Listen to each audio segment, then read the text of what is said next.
The new year has a way of making everything feel loud and overwhelming. We plan and we prep with resolutions and goals, desires of a fresh new start.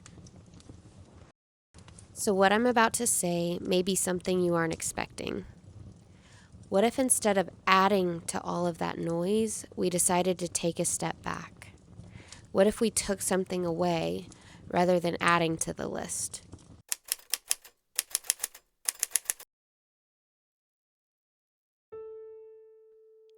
If you're new here, I'm Leah.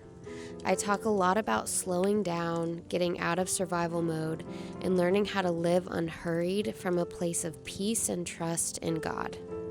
Come relax and sit with me by the fireplace as we talk through this. This video is more of a podcast-style conversation. With the holidays, I've been giving myself a little extra grace when it comes to filming. Addiction to anything is hard to admit. And when people mention phone addiction, we don't usually want to think that we've actually gotten to that point. Let me paint a picture. The house has been chaos all morning. You are completely overwhelmed. You finally get a moment to sit, and the very first thing you do is grab your phone and start scrolling. Or the opposite. The house is quiet. The lack of noise feels overwhelming, so you start scrolling. You think, I'm not going to get on Instagram today. And the next thing you know, your phone is in your hand and the app is open. It's become subconscious. Here's the reality. Our phones, the lights, the screens, the content we consume, were created to entice us, to keep us coming back for more. They are designed to keep you on your phone for as long as possible. You've heard me say this before, but when you open your phone, it's an instant hit of dopamine. Dopamine itself is a gift from God, meant to reward effort and hard work. But now, in our pockets, we get that same reward without any effort. And when we wear that system out, it becomes much harder to live in silence, to enjoy peace, and live fully in reality. I actually think a lot of this starts with fear. We don't usually think about our phones that way. It feels more like a habit or a lack of discipline, but Scripture really helps us uncover what's underneath it. I heard someone talking recently about the fear of man, and it kind of stopped me in my tracks because I realized how much we all carry that, even when we don't think that we do.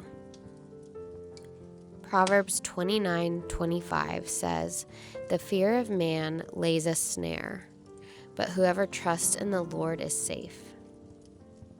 That word snare really sticks with me. A trap. Because so much of our attachment to our phones feels like that. We constantly scroll and compare, and most of the time it's because we're measuring ourselves against other people, wondering how we're being seen and if we're enough. We reach for our phones because every habit is trying to meet a need. We're not scrolling for no reason. We're usually looking for something. Connection, distraction, comfort, validation, escape. And it almost always happens in moments that make us feel uncomfortable, like when things get quiet or we feel lonely or overwhelmed, when we're bored or just really tired. The phone gives us instant relief. It fills that space and keeps us from sitting in those feelings for too long. Proverbs 4:23 says, "Above all else, guard your heart, for everything you do flows from it." If our hearts are rooted in fear, especially fear of how we're seen or measured, our habits are going to follow that. But when our identity and worth are anchored in God, that pull starts to lessen.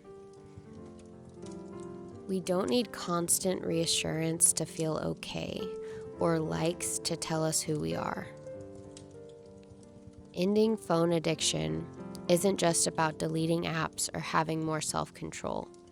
It's about shifting what we trust. As we learn to trust the Lord more than the opinions of people, we step out of that trap. Our hearts feel steadier and life starts to feel a little more whole again. So this year, let's take a few steps in the right direction. Let's start by changing our environment and not relying on our willpower. If you rely only on willpower, you will eventually burn out. But when you change your environment, change becomes easier. Here are a few practical steps you can do today. Charge your phone outside the bedroom. Use an actual alarm clock. Turn the screen on your phone to grayscale. By removing color, it cuts down on the quick dopamine hits our brains are getting. Delete social media apps. You can choose to delete them from your home screen where your thumb naturally goes, or you can delete them from your phone entirely. Turn off all non-essential notifications. Your nervous system was never meant to respond to constant alerts. Jesus says in Matthew 5:29, if your eye causes you to stumble, gouge it out. He's not talking about literal harm. He's talking about removing access to what keeps us stuck. Removing a habit can feel impossible, so instead, let's replace it. If you're craving connection, text a friend, or sit with your family, or just make eye contact with somebody. If you're craving rest, sit in silence or step outside. Make a coffee or tea slowly. If you're craving stimulation, read a few pages of a book or write in a journal or do something with your hands. Stillness can be uncomfortable at first, but this is exactly where our brains start to find clarity. This is not about extreme detoxes. It's about finding new rhythms. Creating simple boundaries for ourselves can change everything. Boundaries can look like no phones before morning prayer or coffee, no phones at the table, no phones after a certain time in the evening, or one intentional scrolling window each day. These are not there for the purpose of restriction. They are there to protect you. 1 Corinthians 6:12 says, I have the right to do anything, you say, but not everything is beneficial. Just because something is allowed doesn't mean that it's good for us. So maybe this new year, instead of making a ton of resolutions and goals, we take something away. We remove one of the main things holding us back, something that controls our emotions and our anxiety. And we simply ask God, what do you have in store for me this year? Jeremiah 29:11 says, for I know the plans I have for you, declares the Lord.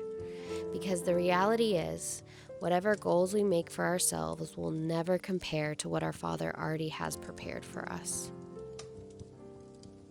So let's begin to truly live a life unhurried, resting in His calling and trusting His plans. Let's learn to be present where He has placed us. And if you want to start this journey of tackling the addiction to our phones, I would love for you to join me in my free Unhurried workshop. We go deeper into what constant stimulation is actually doing to our brains and how it affects the way we live, think, and rest.